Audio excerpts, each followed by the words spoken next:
விரட்டி அடித்து தோற்கடித்து வென்ற மறவன் எங்களுடைய பாட்டனார்.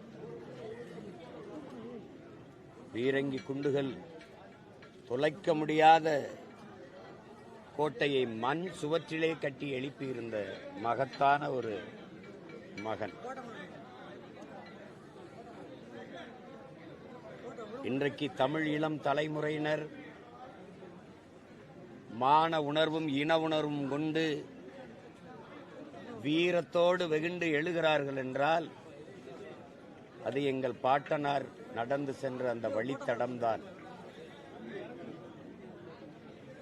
பேரை உச்சரிக்கும் போதே சோர்ந்து துவண்டு கைகட்டி வாய்புத்தி அடிமை நிலையில் இருக்கிற தமிழ் சமூகத்தின் பிள்ளைகளுக்கு தன்மான உணர்வும் இனமான உணர்வும் வீரமும் உணர்வு எழுச்சி கொண்டு பொங்கும்.